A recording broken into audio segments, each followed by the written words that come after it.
insulated gate bipolar transistor. Okay, very widely used.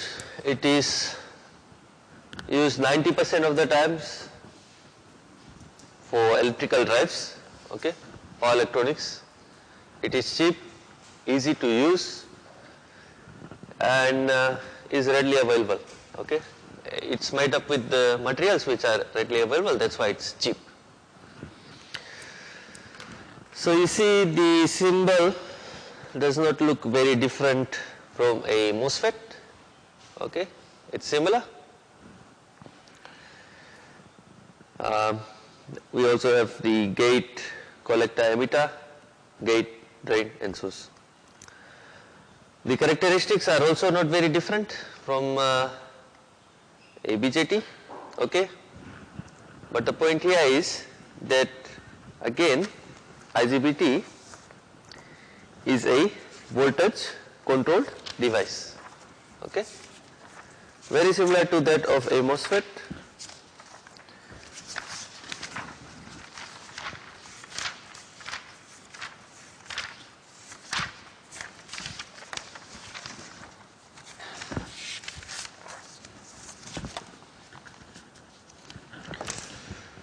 So let's take down some notes.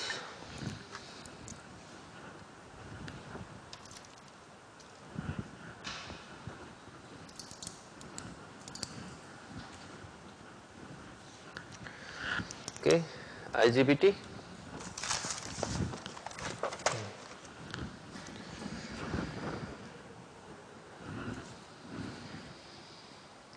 Okay, you know the long form. It's insulated gate bipolar transistor. It is voltage driven. Okay, and it is a kind of hybrid. Okay, hybrid of MOSFET and a BJT. Okay, so it's like a combination of these two, MOSFET and BJT. What does it look like? Looks something like this. We have, okay, this is, the whole thing is P. Then you have a heavily doped N plus region.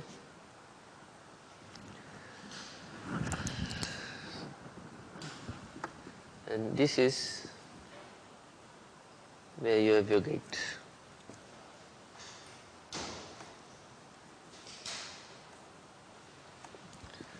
And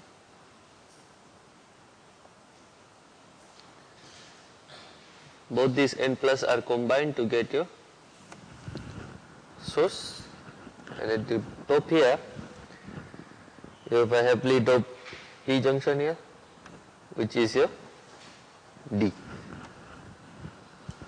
Okay, so this is what it looks like.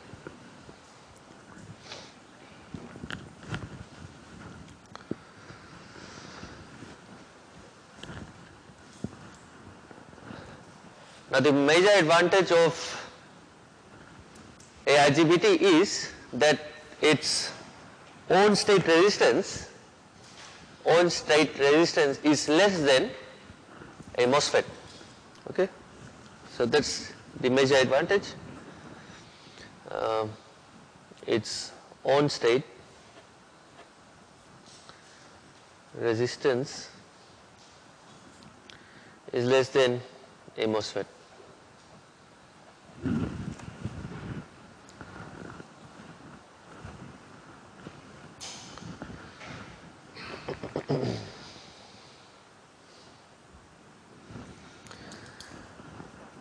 So you understand, when we have a the on state resistance is less, it means we have a less power loss during the on state. Okay, P on loss is less. So that's a very it's a great advantage, because as I have told you yesterday that P on actually contributes to the most losses, okay, in a particular device. So that's the major advantage actually for a IGBT, that its on-site resistance is less. And does not have many disadvantages. Actually, we don't find any disadvantage for a IGBT. So there are basically no disadvantage for a IGBT. It is used, and this is the advantage, okay. And we can use a IGBT 4, okay. So it is used for about 6 megawatt systems, around 6 megawatt system.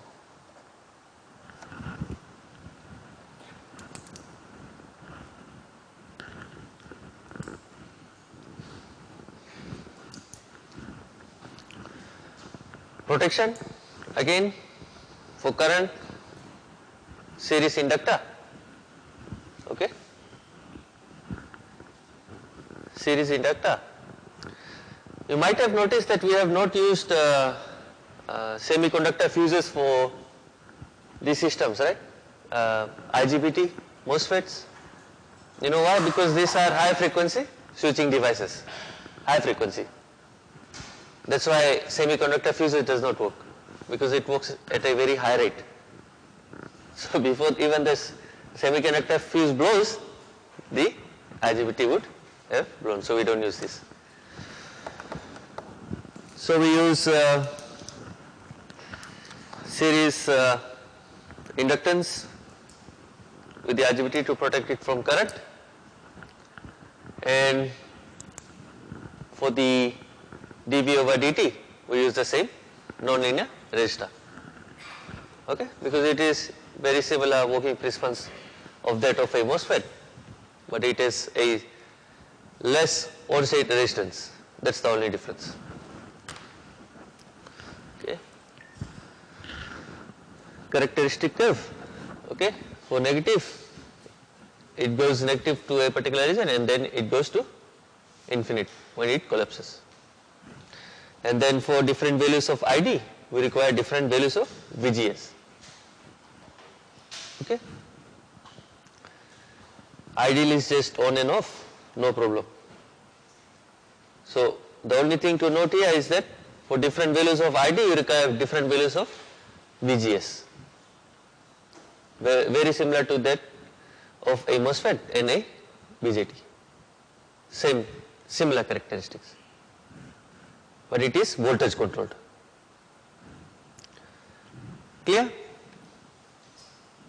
Yes? Not clear? What is not clear? IGBT is very simple. Very simple. It does not have much disadvantages. Only advantage, it is better than the MOSFET. Yeah? You know what the MOSFET is? So it's better than the MOSFET. That's why I use it. Now let's look at where we will use all these devices. Okay. So MOSFET,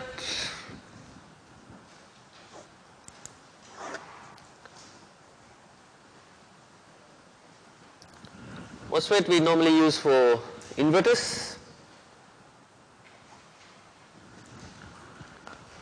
Okay. BJT we use for medium kilowatt drives. Okay, so basically used for drives, electrical drives. And then we have our IGBT. Okay, IGBT is used for something, I don't know if you have come across with, is static VAR compensator.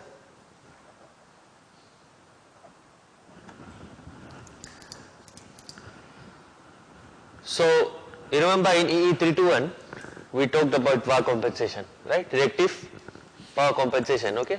By compensating reactive power, we are correcting the power factor. So this IGBT can also help in power factor correction. Okay, both leading and lagging, whichever way you want it to act, right?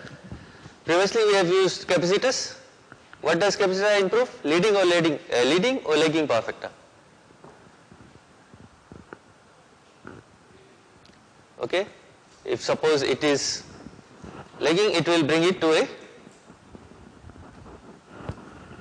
power factor close to 1, right? But what if you have a leading power factor? How will you bring it back? Okay, that's when we use IGBT, static VAR compensators. Yes? Okay? And then we also use it for industrial drives.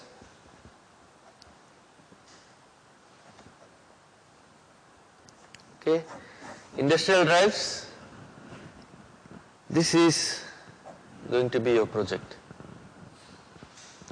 Okay, every one of you will be doing industrial drives as your project. Okay, you will be creating your models on Simulink. Okay, once your model is okay, then you will get a chance to test it on my hardware. Okay. Okay, so you will be making industrial drives.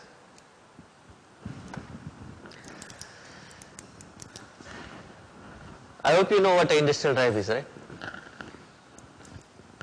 Yes? No? Okay. So suppose you have to control a motor for a particular purpose, right? Very simple example I could give you is, have you gone to Coca-Cola factory? No? FMF? Punjas? No? Please go, eh? Okay, if you go to these factories, you will find machines, okay? Machines which are rotating continuously throughout the day, 24/7, okay? Rotating. Either it's the most simple is a conveyor belt, okay? Vertical. But there's something rotating this, right? There's a powerhouse that is rotating. This is a motor. So to control this motor, we use industrial drives. Okay? This conveyor belt does not run in one speed. Okay? Various speeds according to the production. If you want your production to be high, you start rotating it at a higher speed. If there is a problem, the motor needs to immediately stop. Not only this, when suppose in Coca-Cola factory, you are pouring Coke into a bottle. Okay? How does this pump work?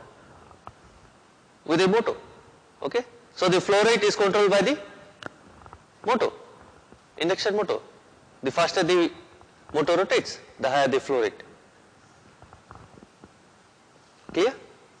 Okay? So this is what industrial drives are. And if you want to look at it at the point of view of a electric vehicle, okay? Electric vehicle. Once you step on the speed, okay? The motor won't go at one speed, right? As our toy cars used to go. Only one speed. We need variable speeds. Okay? You have a clear idea? You guys drive cars? Yes, sir? Okay, the harder you press your speed, the faster it goes, right? So there's a relationship. That's your input, and your output is your industrial drive, which drives your motor. We'll look at this into more detail when we reach drives. And then we have our thyristors. Where are these GTOs used? GTOs are used for, normally used for DC inputs, right? Because we have said that both thyristors and GTOs are used for DC inputs. So thyristors we use for DC drives. Okay. Not only do we have IC drives, we also have DC drives. Sometimes we use DC motors, but we can say that the reliability of the DC motor is not the same as a induction motor, IC motor. And HVDC transmission.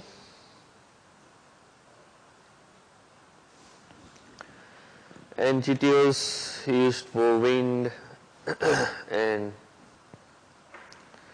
solar energy conversions. Okay, normally used for step up, okay, boost converters, DC, DC.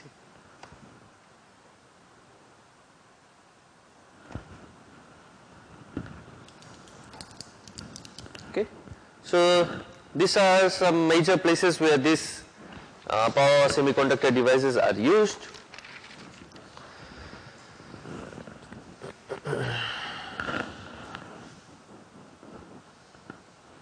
Still writing.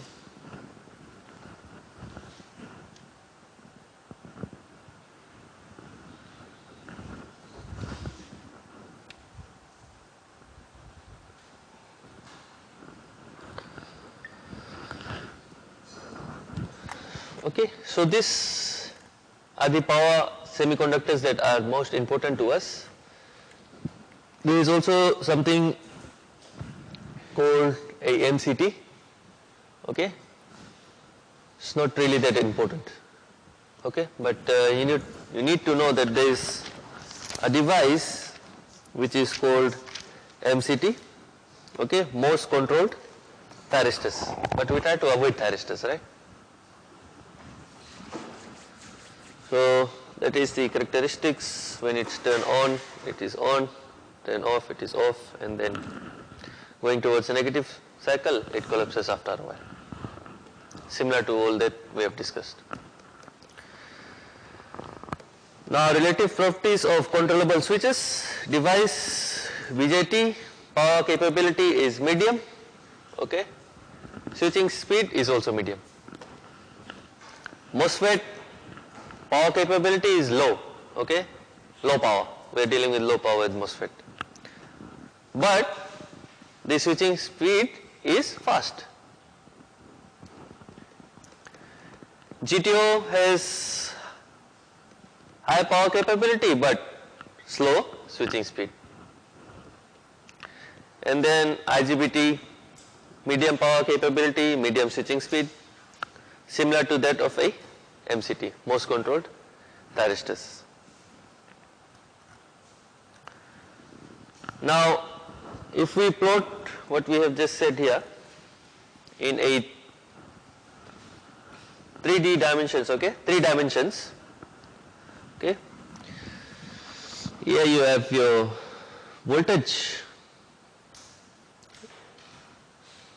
on your y-axis, current on your x-axis, and frequency on your z-axis. So you see thyristors can go up till 5 kilovolts, okay. Current can reach up till 3000 ohms,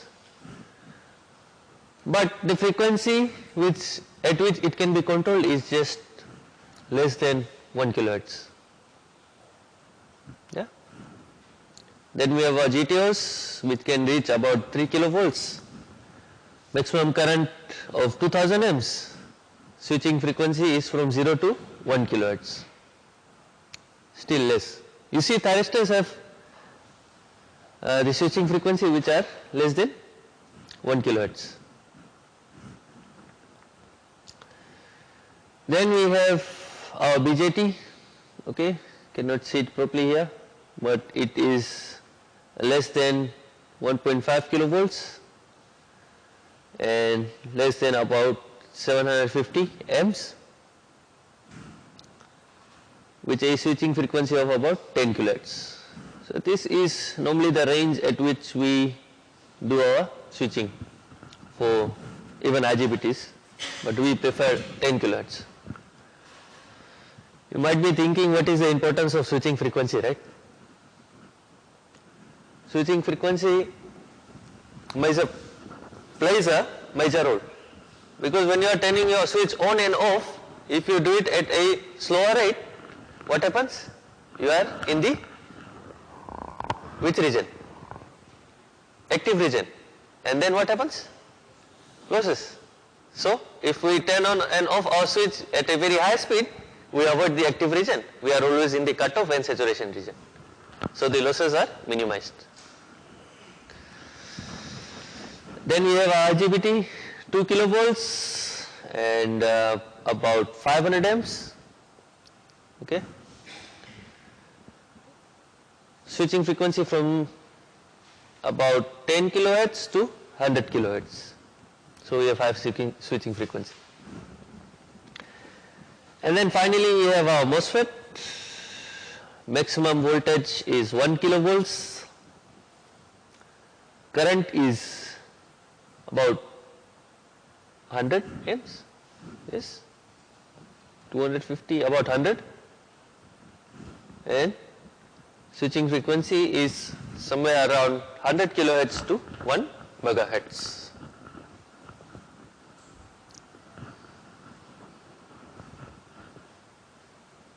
Okay. Anyone has any questions about power semiconductor devices? Are all power semiconductor devices clear to you? Yes? Everything okay with power semiconductor devices? You are sleeping. About to sleep. Your friend. Tired? I am also tired. Actually in the morning you should not be tired, right? I don't know why I feel tired in the morning. And I am energized at night. It's really hard to sleep before 2 a.m. Something wrong with engineers. We are engineered the other way around. Sleep late, wake up late. Okay, so that's all about power semiconductor devices. I have summarized these lecture notes to only 16 pages. Whereas how many pages have we written? Less than that, right?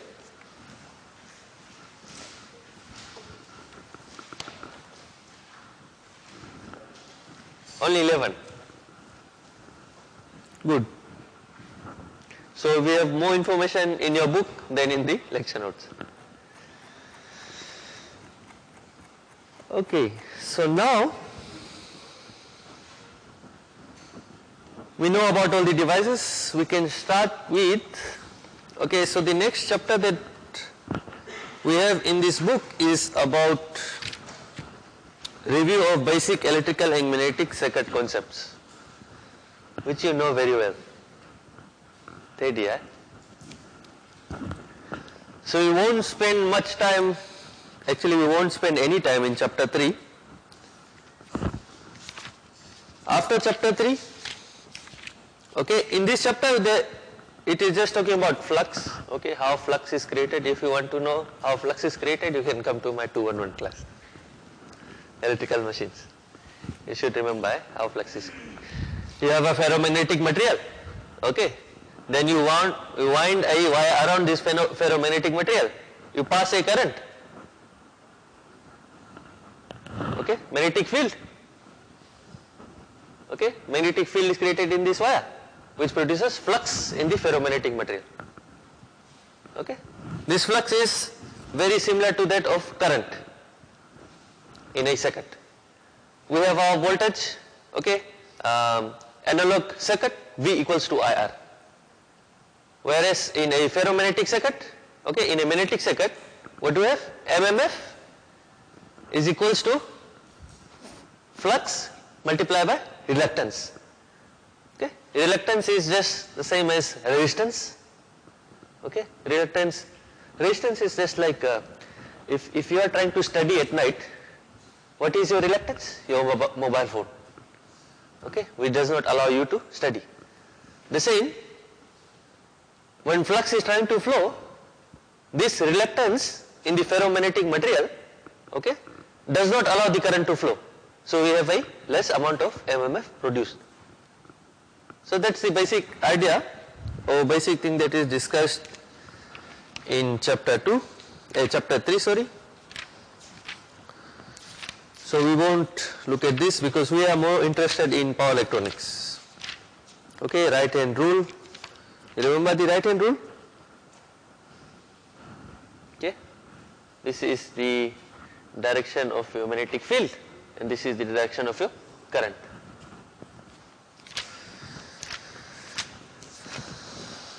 And then you remember the hysteresis? Yes? Hysteresis curve? Okay? I don't think you remember. So let me just show it to you. So everything has a characteristics, right? We have been discussing characteristics for the past 2 weeks. No, 1 week and 2 lectures. So also the ferromagnetic material has some characteristics, okay? And we can show it using a hysteresis curve, okay? So suppose this is your magnetic flux density and this is your magnetic field, okay? So if you pass a current through a ferromagnetic material, okay, through a wire in a ferromagnetic material, it will charge something like this. It will be linear for a while, then it saturates because there is a maximum amount of flux density that a ferromagnetic material can hold, right? So it saturates. But the returning path to 0, it's not always the same, okay? When it's returning, it will return something like this, okay? So here it is going to negative in the negative cycle. And then again to the positive cycle, it won't return to 0. It will return something like this, okay? It never comes back to 0. A ferromagnetic material once charged, okay, hardly comes back to 0. Some charges remain. So this is what the hysteresis curve talks about, okay? Magnetic losses. You remember your transformer? Yes? Who taught you transformer? Professor, eh? You should remember till the very end. Professor is very talented, eh? Computer simulation, chapter 4. Computer simulation is very easy for you guys. No, really. I've seen you, all of you have done 3-1, right? Last semester? Good simulations. Impressive actually. Most of you. No, actually not most of you. When I say most of you, it's about 90%? Yes, 90% of you. Really good simulations. Really good. So I think you guys are ready for simulation. Hi Melvin, how are you? Good. So you guys are very good in simulations. So chapter 4 is about computer simulations of power electronic converters and systems. Okay. You have already started with simulation. You have already simulated a full bridge rectifier. Yeah, in your labs. First lab, Monday. And most of you got the results. Again, quite impressive. So I think we can skip chapter 4 as well. No, actually chapter 4 is not that important. If you want, you can have a look.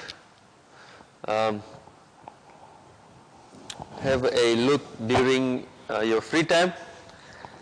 Something that is really important is, which we are going to discuss.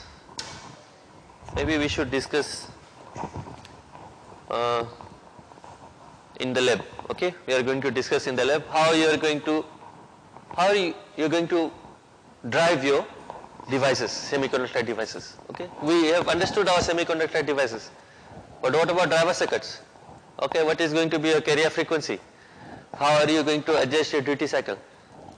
All these things is coming up, you will get to do in the next lab. Okay? Carrier frequency, switching frequency, all these things. Duty cycle, next lab.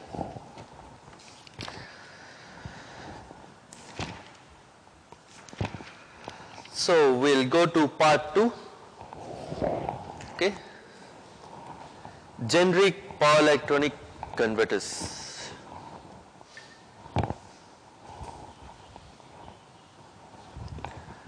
Generic power electronic converters,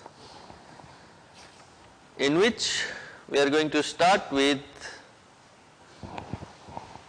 line frequency diode rectifiers, line frequency IC uncontrolled DC, IC line frequency uncontrolled. So that is chapter 5. We are going to start with the most simple of circuits.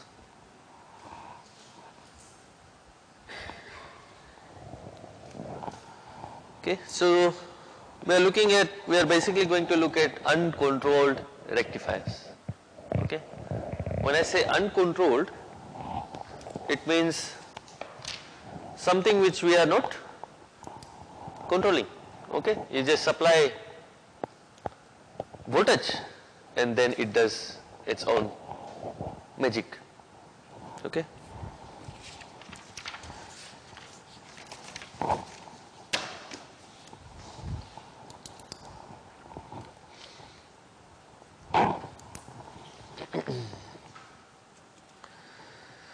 So uncontrolled rectifiers.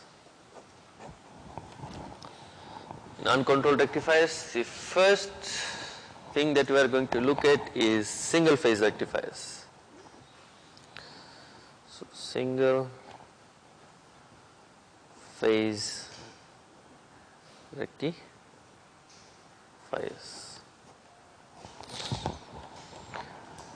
And in the single phase rectifiers, we are going to look at the first thing shown in the chapter is a diode half wave rectifier. Okay, so important, diode half wave rectifier. Okay. Anyone remembers how a half wave rectifier looks like?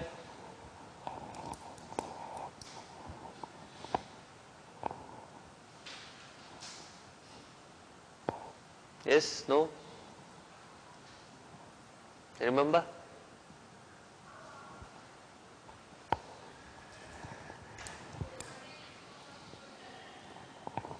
Half wave rectifier? Someone?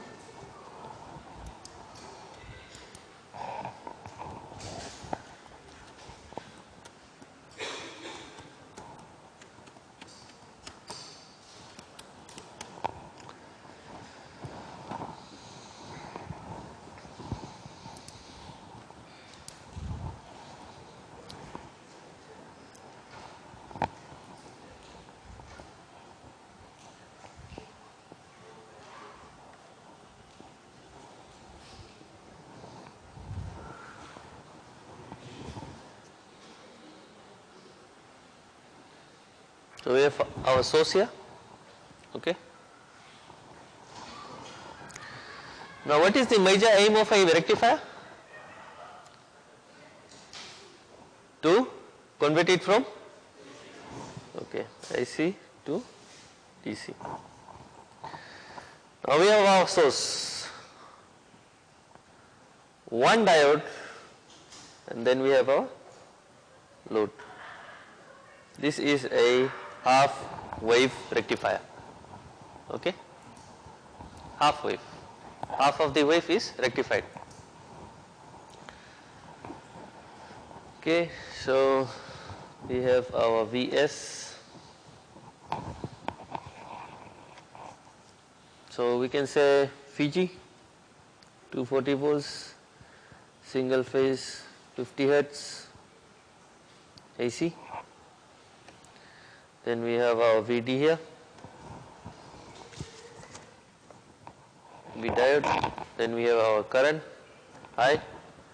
This is R. Yes, that's it. Now, this is our input. This is what our input current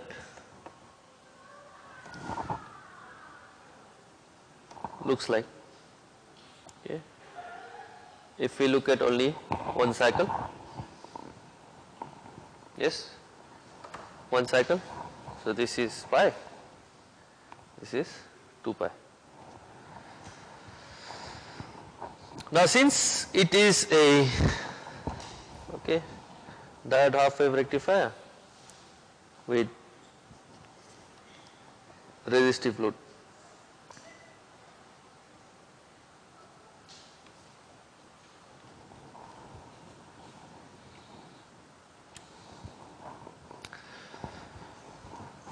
now since we have a resistive load, do you think there is going to be a shift in the current? Will the current shift? No, okay. There is not going to be any shift in the current, so our current will look something like this.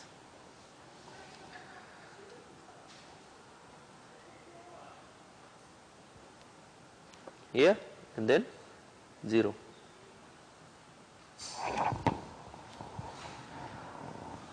Okay.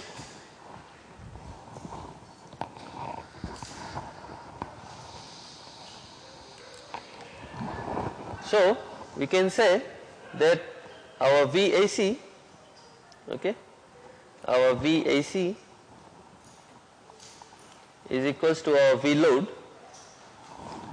when the diode is conducting. Okay. So this voltage here will be the same voltage that we will have on our load. Okay, for the first cycle only. Here, let me make it bold. This is the voltage.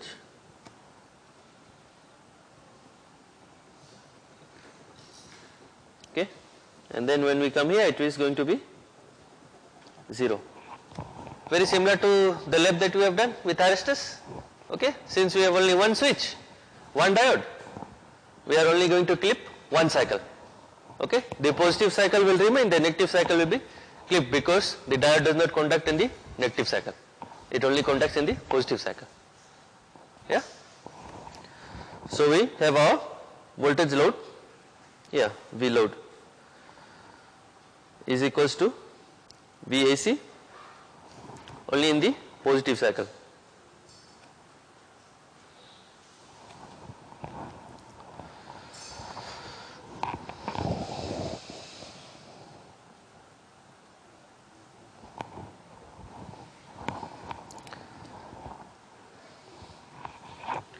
Okay. V load when diode is conducting, and this V load is equals to, what is the value of V load? It is just going to be the value of the resistance multiplied by the current. So it is R I multiplied by I load. Okay, we can say this is I load. Okay, V load is equals to R I load. Very simple. Okay, and this is when we are in which region, from 0 to pi.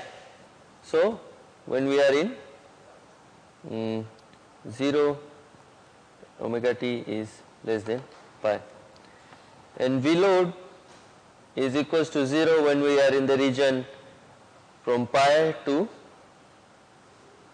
2 pi, and this will continue 0 to pi equals to VAC 0, and then it's going to be like this.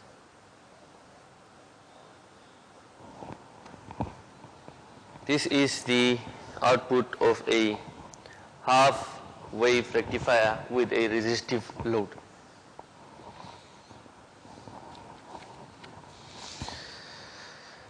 And we can also say, okay, we can write a formula now.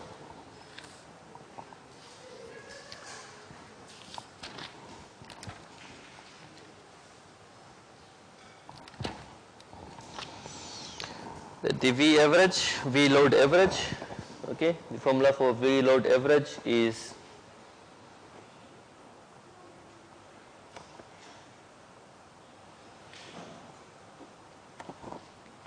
you remember this formula?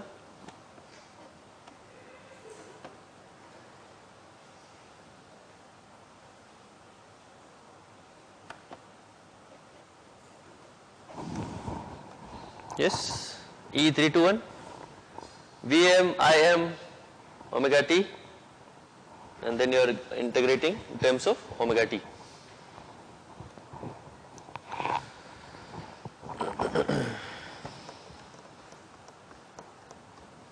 In your I load average is equals to Vm divided by R. Just V divided by R till pi, because otherwise it is 0.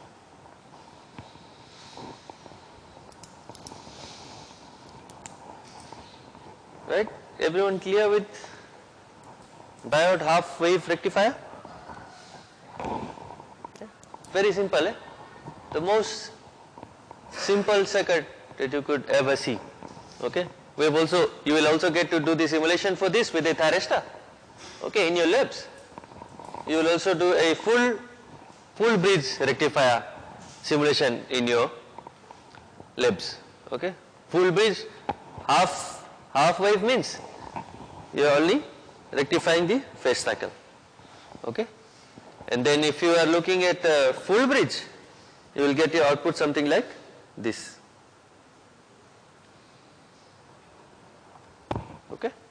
This is the output of a full bridge rectifier, because we want it to be DC.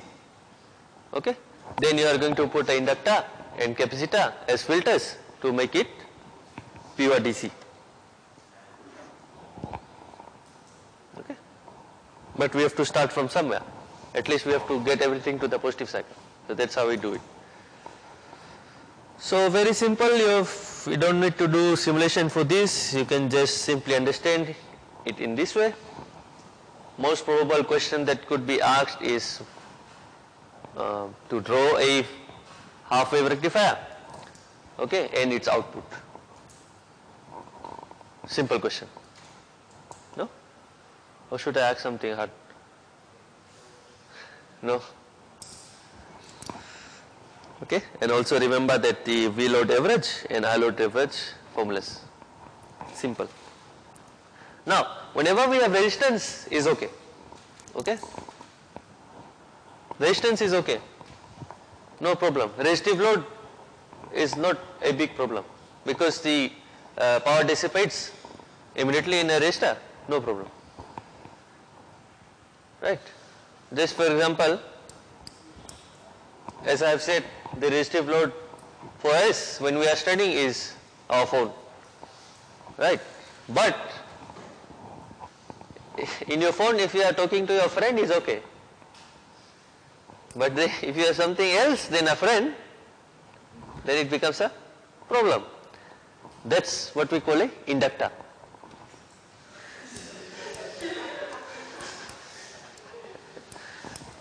Okay? If we have a resistive load with the inductor, becomes a problem, because the inductor can store energy. Right? So let's see what happens to a half wave rectifier if we have a inductor with it.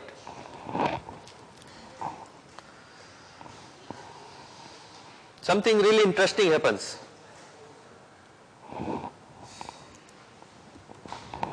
Very